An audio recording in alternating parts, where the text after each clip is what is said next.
Assalamualaikum dan salam sejahtera kepada bangsa mekanika. Hari ini kami berada di Pantai Batu Feringgi, Penang. Cilok masuk. Oh, jumpa tempat ni. Rajin Abang Man. Dulu mungkin dia dating dekat sini. Nampak pantai yang cantik. Pulau Pinang. Hari ini kami nak review Honda CR-V. Okey, betul. Sebelum ni kami dah test, kami dah bawa dekat Chiang Mai, Thailand. Tapi yang itu spek Thailand. Dia ada sunroof, 7-seater dan beberapa perubahan lain. Yang ini spek Malaysia. Ya, betul. Kami juga dah review kereta ni waktu dia baru, belum drive lagi. Hari ini kami berpeluang untuk drive. Tapi seperti biasa, kalau anda biasa follow Mekanika Malaysia, tengok video-video Mekanika, tapi anda tak ada reaction, tak tekan like, tak tekan komen, tak subscribe pun, tak tekan lonceng. Jadi AI dalam YouTube tu, dia ingat anda tidak berminat. Anda memang sekali tu je nak tengok. Sebab tu lepas-lepas tu kemudian, anda tak jumpa dah video-video saya. Tiba-tiba jumpa kat luar, bang lama tak buat video. Oi, kita buat video setiap 2 hari kot. Jadi bantulah kami dengan mereka mutan subscribe, like dan juga loceng.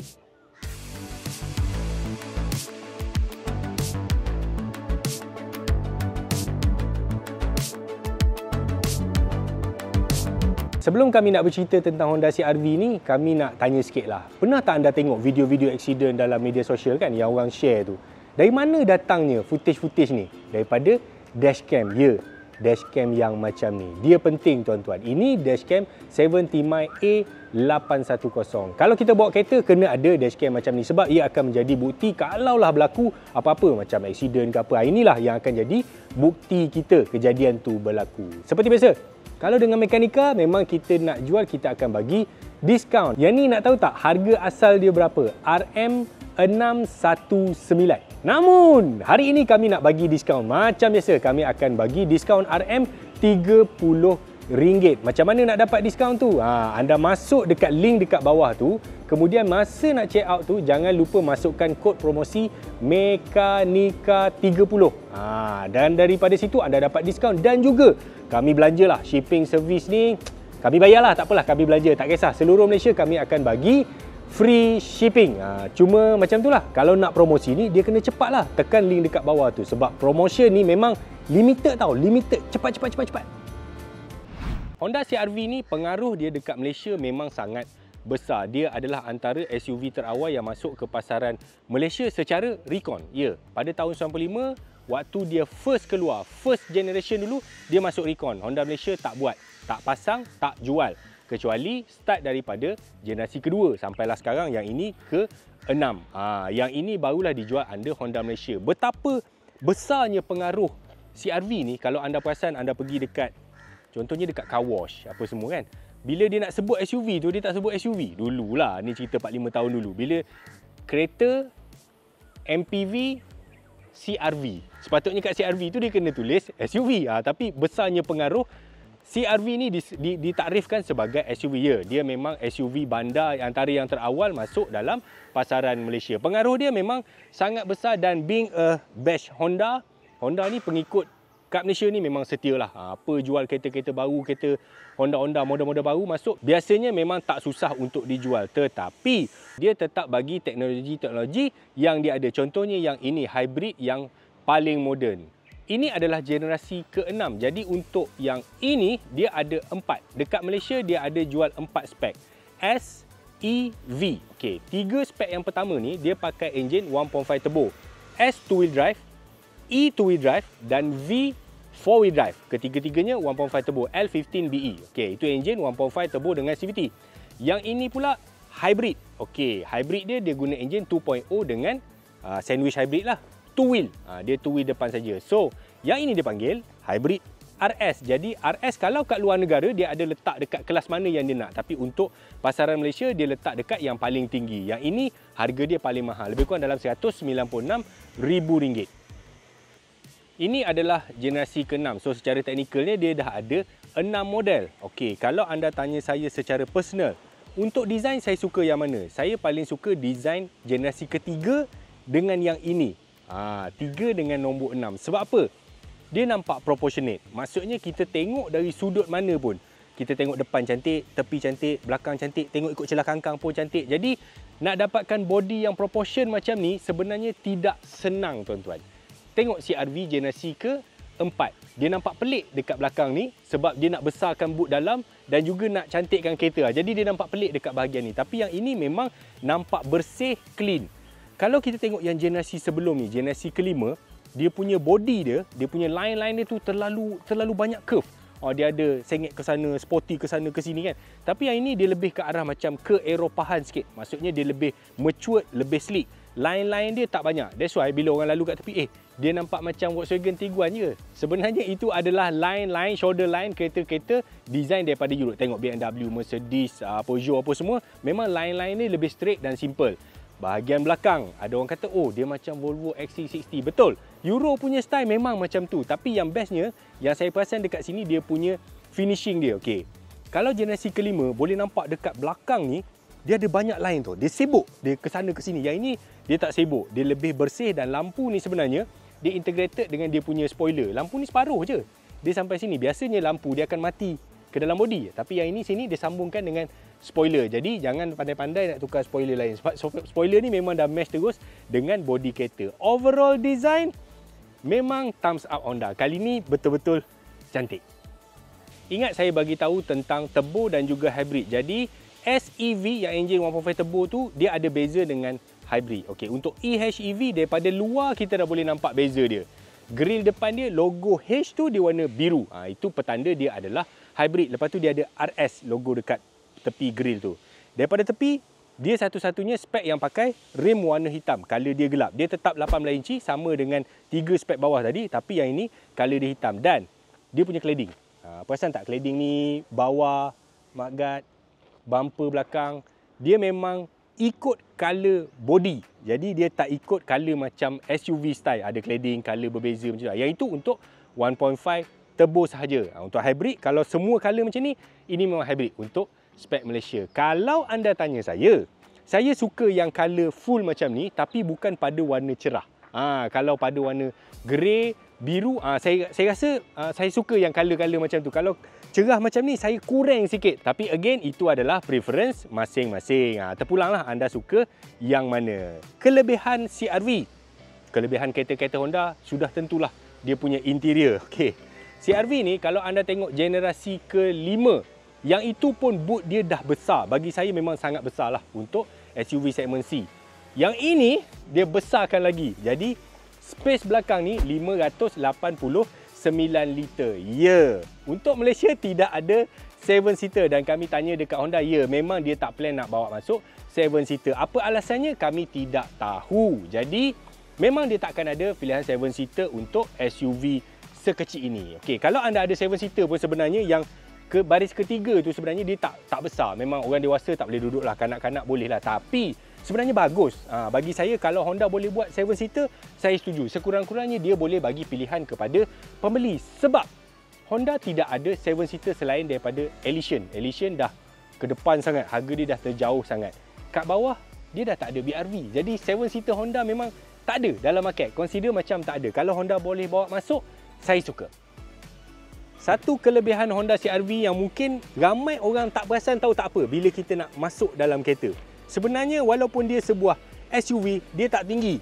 Jadi kita nak langkah masuk tu senang. Benda ni walaupun nampak kecil, tapi dia sangat berguna. Terutamanya untuk kanak-kanak yang kecil apa semua. Dia nak masuk tu dia tak perlu nak melangkah tinggi. Nak masuk macam Pajero, macam Land Cruiser, macam kebanyakan SUV moden bandar pun sebenarnya dia tak ambil kira benda ni. Dia finishing benda ni yang bagus dekat engineer-engineer Honda. Jadi nak masuk tu senang, nak keluar senang. Orang tua apa semua kan. Okey, itu yang pertama.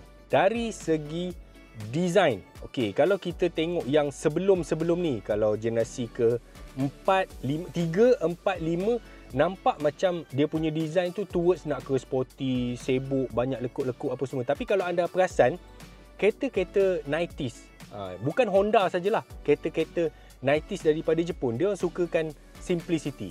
Okey, kalau anda tengok Civic EG atau Civic EF, dia sepakat je dia punya layout dashboard dia. Dia berlekuk kat sini, lepas tu straight dekat sini. Kalau tak percaya, anda cuba tengok dashboard EF, EG, EK pun dah start nak main sporty-sporty. Jadi dia nak kembalikan balik instrument panel 90s klasik, yet dia berfungsi sebagai modern car. Maksudnya dengan features-features moden lah. Okey. Kalau kita tengok kereta-kereta Jepun for the past 10 years lah, sangat lag ke belakang dari segi resolution. Yang ini banyak sekali saya tegur, saya bagi tahu, saya komen. Kalau tengok digital meter kereta-kereta jenama Jepun ni, sedih. Sedih tengok meter-meter dia macam handphone Nokia lama kan. Memang tak sepadan kalau kita compare dengan kereta-kereta daripada Jerman, China contohnya. Dia punya sharpness tu memang terbaik lah.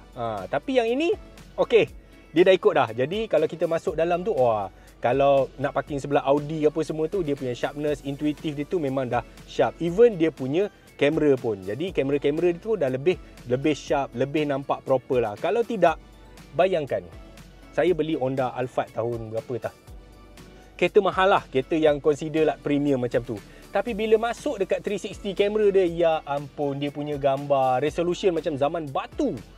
Tahniah kepada engineer Honda, jadi semuanya dah sharp, semua dah cantik. Yang ini ada Apple CarPlay dan juga Android Auto. Termasuklah ini wireless charging dan juga kompartmen-kompartmen, seat elektrik, kulit, semua benda lah. Jadi switch utama, switch yang banyak kita gunakan.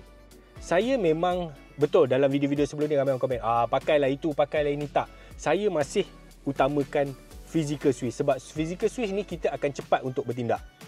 Nak tukar aircon, nak sejuk, nak panas. Volume! Ini volume.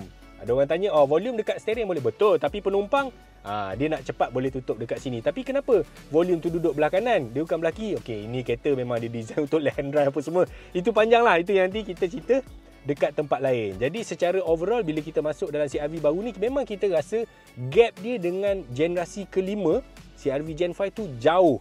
Saya minta maaf dekat video yang sebelum ni, waktu kami pergi Penang dulu, kami pernah review yang generasi kelima, waktu dia factory dah hujung-hujung pengeluaran. Dalam komen tu saya kata, you tak payah tunggu generasi yang ini, sebab yang generasi kelima tu pun dah memang cukup. Dia ada Honda Sensing, dia ada engine yang sedap apa semua kan. Saya kata dalam video tu, saya kata perbezaan dia mungkin 5-10% je dari segi teknologi. Tetapi saya salah. Bila saya dah bawa kereta ni, saya tengok apa semua, saya memang salah. Jadi kereta ni memang banyak, dia punya perubahan tu banyak. Kalau anda nak upgrade daripada generasi kelima ke generasi keenam ni, memang sangat berbaloi. Anda akan rasa berbaloi dengan duit yang dibayar. Jadi, dalam dia, adakah semua kami suka? Tidak. Bukan semua benda saya suka dekat kereta ni. Okey. Benda yang saya tak suka pertama, tombol gear. Cuba tengok dia punya tombol gear ni. Tak ada yang salah tombol gear ni. Cuma untuk kereta yang premium, mahal macam ni, tombol gear dia macam tak padan dengan kereta. Ini kalau dalam HRV, dalam City, saya okey. Tombol tinggi yang nampak tak berapa premium macam ni. Sepatutnya Honda mungkin kena buat tombol yang lebih rendah, lebih shifter dia lebih nampak mahal, lebih nampak premium. Again, ini pendapat saya. Yang kedua, Honda dia tidak ada blind spot monitor. Dia gunakan Honda Lane Watch. Cuma Honda Lane Watch ni, kamera dia boleh tengok sebelah kiri saja. Dia memang berguna. Terutamanya dekat Malaysia, sedang-sedang kita bawa relax-relax, Food Panda lalu belah kiri. Kita tak sedar langsung. Jadi kalau kita nak masuk kiri, tekan switch sebelah sini, dia akan nampak image sebelah kiri. Ataupun kita masuk signal. Bila nak masuk signal, dia tengok dekat sebelah kiri. Masalah dia ialah resolution. Again, resolution untuk kamera sebelah kiri tu, bagi saya tak menepatilah standard untuk kereta macam ni. Again, kamera lain okey. Maksudnya kamera 3D dia okey, kamera belakang dia okey. Cuma kamera yang sebelah kiri tu, saya ada isu sikit dekat sebelah ni. Yang ini yang saya tak berapa happy sangat. Seterusnya, dia punya brake hold. Okey. Dalam kebanyakan kereta moden sekarang yang non-Japanese kita cerita, kalau Europe, kereta-kereta mana semua, bila kita masuk kereta-kereta yang tanpa tool brake, yang pakai EPB ni, electronic parking brake ni, dia default as a on. Maksudnya, kita tak perlu nak onkan brake hold tu, dia akan on bila kita start kereta. Kita jalan, berhenti kat traffic light, kita tap je brake lama sikit, dia terus auto hold. Tapi, untuk kereta-kereta macam CR-V apa semua ni, kita kena onkan dulu setiap kali kita bawa kereta. Cuma, itu benda yang kecil lah. But again, preference individu. Ada orang memang dia suka boleh on off. Ada orang masuk kereta, start stop, dia suka boleh on off. Ada banyak pilihan pada pengguna-pengguna. Terpulang kepada anda. Tapi kalau tanya saya memang suka kalau dia default on. Dari segi keselesaan, anda boleh nampak lah. Depan ni position saya memandu dan yang ini position saya duduk. Memang luas. Space memang benda yang tak patut dibincangkan dalam kereta-kereta Honda. Sebab mereka mengelak. Dia buat macam mana saya tak tahu, dia susun dia punya packaging ni. Jadi dalam kereta-kereta Honda, even Jazz pun, Honda City Hatchback pun, kita boleh rasa dia luas.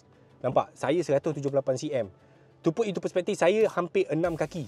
Saya bukan Mak Saleh lagi tau. Mak Saleh pun boleh duduk selesa. Lepas tu, seat pun boleh position banyak. Ini tegak. Lepas tu dia kata ada 8 position ke apa tu. Memang banyak. Kalau anda mengutamakan space, tak payah cari SUV lain. CR-V memang menang.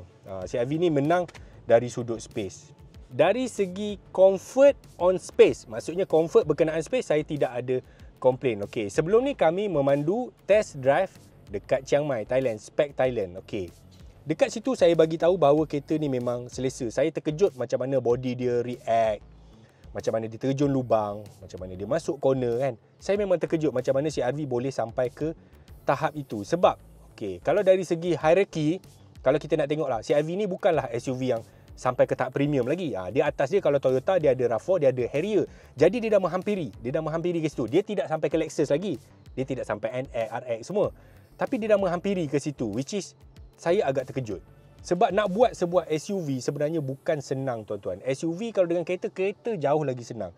Kereta kita bubuh torsion beam pun, setting sikit dia punya suspension, dah jadi sedap. Sebab dia tidak ada gravity yang tinggi. Yang mana pitch body tu bergolek-golek apa semua kan. Nak buang body roll dalam SUV memang susah. Kalau kita dapat selesa, kita hilang sporty. Kalau kita buat sporty, hilang selesa. Masa dekat Thailand tu, memang saya betul-betul terkejut macam mana dia boleh buat. Tapi mungkin dekat Thailand, dia orang tak bawa laju. Kita tahu dekat Malaysia, dan saya ulang balik pada saya ulang! Orang kat Malaysia ni, bawa lah apa benda pun. Troli Giant tu pun, kalau boleh 14 dia lari. Orang Malaysia ni memang bawa laju. That's why apa kereta yang sampai dekat Malaysia ni, biasanya dia akan tune balik suspension. Okay. Dalam kes CR-V ni, yang ini saya tak pasti. Mungkin perasaan saya, ataupun mungkin saya expectation. Okay, bila saya bawa yang kat sini, saya jangka dia mungkin sama macam dekat Thailand. Dekat depan, yes, saya dapat balik dia punya compose, comfort, flexing body, kurangnya body roll, echo dia mengikut kan. Tapi bila saya duduk kat belakang, saya perasan belakang dia ada sedikit keras. Yang mana bila kita lalu dekat jalan yang kiri dengan kanan, permukaan jalan tu dia tak balance, nampak macam absorber dia terlalu cepat untuk react. Sepatutnya dia kena lambat sikit untuk absorb supaya kita dapat body yang lebih kompos. Yang ini dia macam pap sikit. Tapi mungkin perasaan saya ke, saya tak tahu. Yang itu saya tak tahu. Jadi bila saya tanya dekat 2-3 orang, jawapan dia pun berbeza-beza. Ada yang kata, aku dah sama je macam kat Thailand. Yang tadi, betul lah, belakang ada rasa, depan okey sikit. Saya tak tahu. Yang itu saya tidak berapa pasti. Jadi kalau anda nak kepastian, satu saja cara dia. Jangan percaya apa saya cakap. Anda kena pergi showroom Honda, test sendiri. Suruh bini duduk belakang, anak duduk belakang kan. Kita tak tahu. Preference orang tidak sama. Perasaan orang tidak sama. Jadi untuk puas hati, anda kena test sendiri. Driving dia macam mana? Sedap ke? Okey, yang ini engine hybrid. Maksudnya dia ada enjin dan juga elektrik motor. Dari segi smoothness, memang kalau saya ada duit, saya akan beli yang ini. Dia kalau jalan, time dia pakai EV tu, macam tak ada apa. Tak ada bunyi, tak ada apa. Langsung saya suka yang ini. Dari segi respons pun, memang best. Okey, walaupun yang turbo tu dia 190 horsepower, yang ini 183 macam tu. Tapi ini torque dia tinggi. 335 Nm of torque. Bawa dia memang sedap. Enjin dia memang responsif, dia ada power dekat mana-mana speed yang kita nak. Kita nak je, kita tekan je, power dia datang. Again, mesti ada yang komen, pakai CVT bang. Betul. Semua kereta Jepun sekarang pakai CVT kecuali Mazda lah kot. Okey, Subaru, Toyota, Honda, Mitsubishi semua dah pakai CVT. Memang itu yang diorang buat sekarang untuk penjimatan bahan api. Kita tak boleh nak komplain, nak demand, nak apa, sebab memang itu yang dia buat. Itu pilihan yang kita ada. Dia tak buat lagi torque converter punya gearbox. Okey. Untuk CVT ni sebenarnya kita memerlukan masa untuk bawa. Honestly saya pun tak suka, tapi bila kita dah bawa hari-hari, kita dah tak ada pilihan dan kita tahu macam mana cara nak bawa kereta dengan transmission CVT ni. CVT ni bila kita start kereta keluar pagar rumah, kita tak boleh pijak terus harap dia laju. Tak boleh. Dia meraung termenung dekat situ sebab dia pakai, tak kisahlah rubber ke chain ke apa kan. Itu sifat sebuah CVT. Dia bukan macam torque converter, macam DCT ke pap dia turun gear. Tak. CVT bukan macam tu. Jadi untuk dapatkan power dia tu, kita kena accelerate. Bila kita tekan pedal minyak, kita kena tahu bila power dia masuk. Tak kisahlah dia turbo ke hybrid ke apa benda. Boost dia masuk baru kita tekan sikit baru kita dapat. Kalau anda pandai bawa, anda boleh je nak potong orang pakai torque converter ke DCT apa semua, tapi kena biasakan dia. Itu cuma pilihan yang kita ada. Adakah saya tidak suka? Jawapan straight, yes, saya tak suka dengan CVT. Tapi apa pilihan yang kita ada? Kita tak ada pilihan. Contohnya macam Ativa kami, memang pakai CVT. Nak buat macam mana? Dan memang itu yang pengeluar bagi kan. Jadi kita kena biasakan. Tapi saya perasan satu benda. Bila kita bawa dengan gearbox-gearbox macam ni, dia akan mendidik kita menjadi pemandu yang berhemah. Jadi kita tidaklah masuk kereta terus pecut kereta Superman, bini nak beranak, SMS tak tahan-tahan ni, bini nak kena balik dah. Dia tidak jadi macam tu. Kita akan jadi orang yang penyabar. Orang yang kita tahu bila nak tekan, bila nak dapat dia punya power dia. Okey, dia tidak lagi jadi pemandu-pemandu dengan sifat syaitanir rajim, memandu macam nak menuju ke rahmatullah. Okey, inilah dia Honda CR-V generasi ke-6. Jadi macam mana? Best tak best? Berbaloi tak berbaloi? Okey, kalau anda cari sebuah SUV yang besar, space keutamaan anda. Space, saya cakap tentang space. Jimat minyak, power ada, safety ada, Honda Sensing semua ada. Ini patut anda letak dalam consideration lah, letak dalam senarai. Sebab dalam kategori ini, okey, dalam kategori ini, dalam kelas ini, segmen C ni, dia paling besar dan dia yang paling baru. CX-5 dah quite lama walaupun dia ada facelift, X70 pun dah lama, X-Trail apatah lagi, lama, Tiguan pun dah lama. Jadi kalau anda nak teknologi yang paling baru, kereta yang paling baru, ini antara pilihan yang ada dalam pasaran. Okey, ada tiga, bukan tiga lah, kita panggil dua enjin, 1.5 turbo dan juga hybrid. Cuma yang turbo tu dia ada dua version, dia ada 2-wheel dengan 4-wheel.